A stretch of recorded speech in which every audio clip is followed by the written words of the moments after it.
ទិញ Ferrari អញ្ចឹងយើងមកជិះ Ferrari លេងមកដល់ក្នុងគឺគេឲ្យបាក់ឡានយើងកង់តអូនេះយើងយកមកបៀធ្វើម៉េចក៏បានដែរស្រាប់តែចិត្តលក់ឃើញច្រើនពេកចឹងម្នាក់ៗដូចជ្រួយច្បល់មិនដឹងថាចង់រៀបអីទៅជាអីច្រើនមែនតើម្នាក់ៗបងខ្ញុំជឿមានញឹកណាចា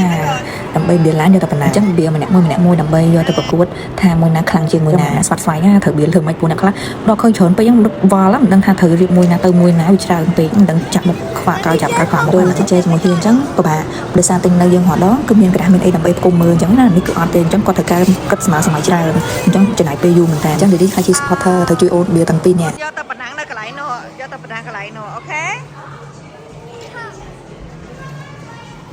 បន្ទាប់ពីបៀលហើយគឺយើងយកឡានទៅប៉ុណ្ណឹងឬក៏យកទៅតេស្តសមត្ថភាពឡានរបស់យើងហ្នឹងគឺខ្លាំងកម្រិតណាស់គឺជាជាក់ 100% ណាគឺរត់ទៅហ្មងចាថាឡានរបស់អូនខ្លាំងអញ្ចឹងអូនយកមកកន្លែងនេះគឺតេស្ត speed ថាឡានរបស់យើងធ្ងន់ឬក៏បានល្បឿនប៉ុណ្ណាពេលតម្លាក់មកហ្នឹងណានេះមួយយ៉ាងដែរតាពេលខ្លះគ្រាន់តម្លាក់មកគឺបែកជាបំណែកតែម្ដងចា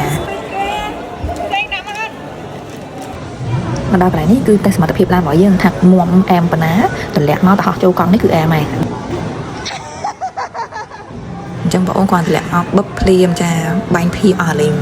ជ្រុះខ្ទេចខ្ទីគ្មានសល់អញ្ចឹងត្រូវវាឡើងវិញបន្តិចបន្តួចដើម្បីយកមក scan ដើម្បីប៉ុណ្ណឹងឡានជាមួយអ្នកផ្សេងគឺជាជាក់មកចាយគឺមក scan ដល់ទំនុកចិត្តដែលជួអស់លេងនៅសល់តែក្បាលបន្តិចទេបងរងចាំអ្នកដែលនៅជួហ្នឹងដើម្បី scan ឡាន scan អីដើម្បីប៉ុណ្ណឹងទាំងអស់គ្នាអញ្ចឹងពេលដែលកំពុងប៉ុណ្ណឹងហ្នឹងអត់បានថតទេដោយសារតែពុំញាប់ជុំជួយកូនដែរបងម៉ាមីនេះនៅចង់សុបាយដែរអញ្ចឹងលេងជាមួយគ្នាប៉ុណ្ណឹងឡាននេះគឺជាវាបញ្ចប់ហើយប៉ុណ្ណឹងហូចរាល់អស់គឺយកឡានតម្លាក់ឲ្យគេវិញ